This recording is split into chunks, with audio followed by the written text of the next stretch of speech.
Bien, continuamos con el ejercicio 9 de esta guía del Exani, el área disciplinar de matemáticas, ¿verdad? Que dice, un prisma tiene una base cuadrada, altura de 12 centímetros y volumen de 108 centímetros cúbicos. ¿Cuál es el perímetro de la base? Bien, siempre es importante que cuando trabajemos con figuras, ya sea planas o figuras con volúmenes, es decir, prismas, no sé, pirámides, esferas, demás, ¿verdad? Hagamos un dibujo de la situación. Nos dice que tenemos un prisma que tiene una base cuadrada, por lo tanto, básicamente tenemos esta figura, que es un prisma con una base cuadrada, ¿de acuerdo? Y por lo tanto, como la base es cuadrada, tenemos en cuenta, o vamos a considerar que los cuatro lados de la base son iguales, porque es un cuadrado, ¿de acuerdo? Entonces, el problema nos da como datos el volumen de este prisma, el volumen, ¿verdad?, que se representa con la letra V, que es igual a 108 centímetros cúbicos. Y nos dice que la altura de esta figura, la altura, nos dice que es igual a 12 centímetros. ¿Qué nos pide el problema? El problema nos pide el perímetro de la base, ¿de acuerdo? El perímetro de la base. Entonces, si la base de esta figura es un cuadrado, nosotros necesitamos saber cuánto mide uno de los lados de ese cuadrado para que a partir de ahí yo pueda obtener su perímetro, porque recordemos que el perímetro de una figura es la suma de todos los lados. Por lo tanto, entonces necesitamos calcular uno de los lados de esa figura. Pero primero partimos de los datos que conozco. Me están dando el volumen, me están dando la altura y yo sé que el volumen de este prisma, ¿verdad?, es igual al área de la base multiplicada por la altura. Como yo conozco el volumen y conozco la altura, entonces voy a despejar área de la base. Por lo tanto, la altura que está multiplicando pasa dividiendo, es decir, dividiría volumen entre la altura y eso me daría el área de la base.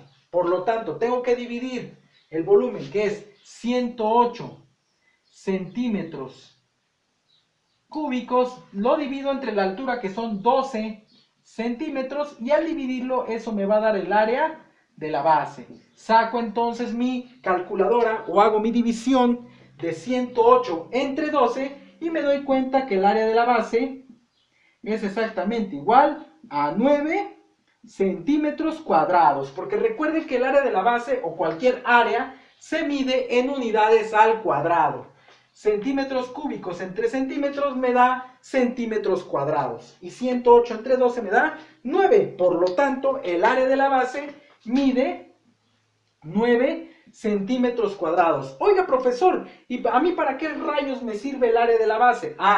Porque en este problema el área de la base es un cuadrado, ¿de acuerdo? Lo dibujo así porque estoy haciendo una semejanza con la figura, mi prisma que acabo de dibujar aquí en mi ejercicio. Entonces, un cuadrado, recordemos que tiene 4 lados y los 4 lados miden exactamente lo mismo, ¿de acuerdo? Tenemos 4 lados. Entonces, con saber la medida de uno de los lados, yo ya puedo saber el perímetro, porque tendría dos opciones. Para el perímetro, sumar los 4 lados o bien multiplicar el valor de uno de los lados por 4, ¿vale? Entonces, ¿qué hago ahora?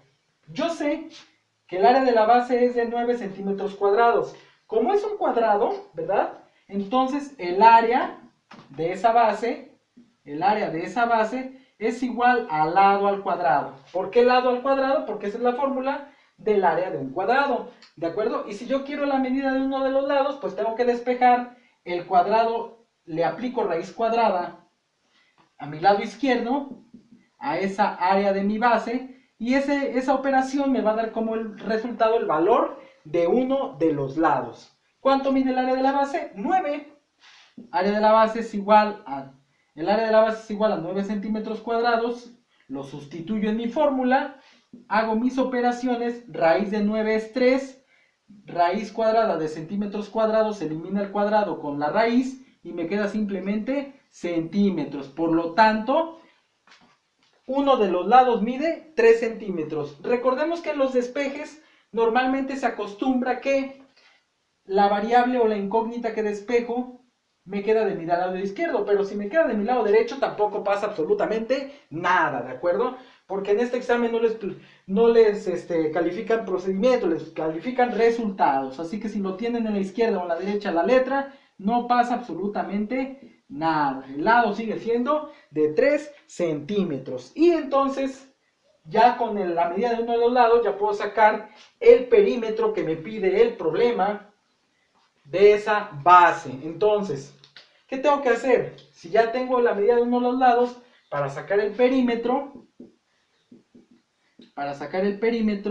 simplemente tengo que multiplicar la medida de uno de los lados por 4, es decir, 4 por L, o bien sumar el número de lados 4 veces, ¿verdad? Entonces perímetro es igual a 4 por 3, o bien 4 más 4 más 4 más 4, que nos va a dar lo mismo, y 4 por 3 son 12 centímetros, ¿de acuerdo? Entonces 12 centímetros es el perímetro de la base cuadrada de mi problema número 9, que en mi guía está marcado con el inciso C.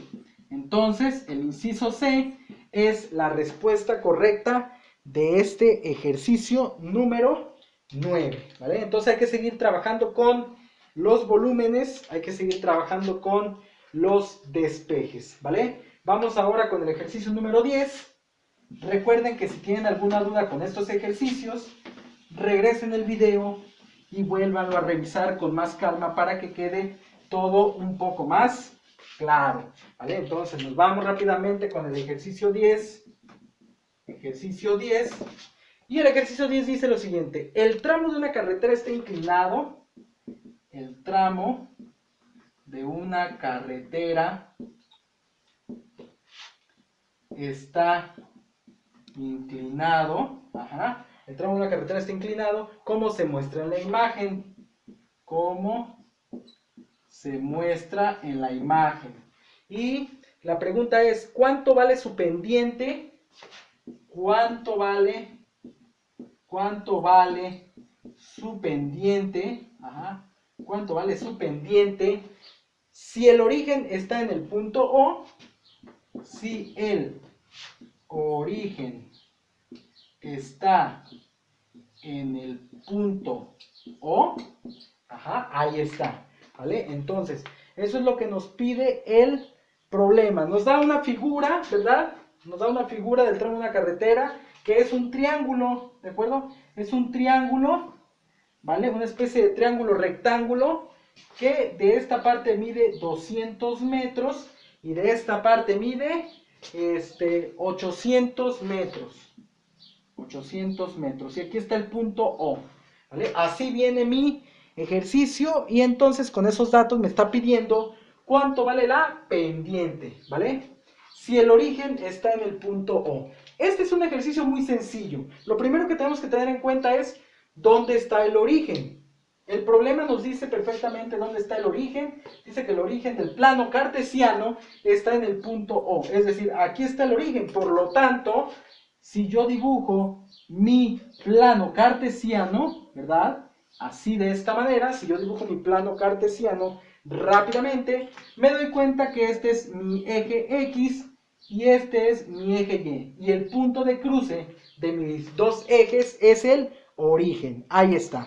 Entonces, de entrada ya vamos avanzando con la ubicación de mis ejes de mi plano cartesiano. Ahora, recordemos que la pendiente se representa con una letra M minúscula. M es lo mismo que pendiente, ¿de acuerdo? M es lo mismo que pendiente. Y recordando sus clases de geometría analítica o quizá de cálculo, de precálculo, recordemos que la pendiente es el desplazamiento sobre el eje Y dividido entre el desplazamiento sobre el eje X. Es decir, el valor de mi desplazamiento del eje Y entre mi desplazamiento de mi eje X. ¿Dónde están mis desplazamientos? Aquí están. Aquí están. Simplemente hay que ubicar perfectamente cuál es de mi eje Y y cuál es de mi eje X. Dense cuenta que estos 200 metros están aquí. ¿En qué eje? En el eje Y. Por lo tanto, mi desplazamiento en Y es de 200 metros. Y estos 800 metros que tengo aquí, también es otro desplazamiento. ¿Pero sobre qué eje? Sobre el eje X. Por lo tanto, estos 800 metros son mi desplazamiento en X. ¿De acuerdo? Ahí está. Entonces, de acuerdo a esta expresión, yo tengo que dividir, en este caso, mi desplazamiento en Y. ¿Cuánto es mi desplazamiento en Y? 200 entre mi desplazamiento en X, que son 800, ¿vale? Ambos en metros, se eliminarían estos metros con estos metros. Recuerden que la pendiente no tiene unidad de medida, ¿de acuerdo? Hay que tener en cuenta esos detalles. Entonces, dividiendo 200 entre 800, yo puedo simplificar esa fracción, ¿vale? Un truco para simplificar una fracción que termina tanto el numerador como el denominador en ceros es poder eliminar, se puede eliminar un 0 arriba y un 0 abajo, empezando por el último 0 de cada, tanto del numerador como del denominador. Entonces, ¿qué es lo que pasa? Si yo tengo m igual a 200 entre 800, yo puedo eliminar este 0 con este y este 0 con este. Un 0 arriba y un 0 abajo, un 0 arriba y un 0 abajo, ¿de acuerdo? Para simplificar de una manera más rápida. Entonces, ¿qué me queda? 2 entre 8. Y eso también lo puedo simplificar sacando mitades. 2 entre 2 me da 1 y 8 entre 2 me da 4. Por lo tanto, la pendiente de este tramo de la carretera es exactamente igual a un cuarto, ¿de acuerdo? Ese es el valor de la pendiente, un cuarto. Y esa respuesta está marcada en el inciso B de su guía, en el inciso B. Ahora, aquí hay un detalle que se me está pasando de las manos y que se los tengo que aclarar, ¿vale? Se me está pasando de las manos, pero se los tengo que aclarar de una vez. El hecho de que les digan que el origen del plano cartesiano es este punto, no es de adorno, ¿vale? No es de adorno, ¿vale? ¿Cuál es la importancia de esa referencia? Recuerden que el eje X tiene una parte positiva y tiene una parte negativa. El eje Y tiene una parte positiva y tiene una parte negativa. Si nosotros tenemos el tramo de la carretera en esta parte de mi plano cartesiano, entonces estos 800 metros, que es mi desplazamiento en X, como ya lo vimos, tendrían que ser negativos. Negativos. ¿Por qué? Porque están sobre el eje X negativo, ¿de acuerdo? Mi desplazamiento en Y está sobre el eje X, sobre el eje Y, perdón. Mi desplazamiento en Y, mis 200 metros están sobre el eje Y positivo, ahí no hay ningún problema, pero en el caso del desplazamiento en X sí es negativo. Entonces, a la hora de dividirlos tengo que tomar en cuenta esa consideración y por lo tanto, en realidad mi pendiente no vale un cuarto, vale menos un cuarto, que sigue siendo de todas formas el inciso B. Pero se los hago como aclaración porque este plano cartesiano no está de adorno. Por eso les están dando la referencia de que el origen de ese plano está en el punto O, para que puedan identificar si los desplazamientos tanto en X como en Y son positivos o son negativos, ¿vale? Seguimos entonces trabajando, mucho cuidado con este tipo de detalles y vamos hacia adelante.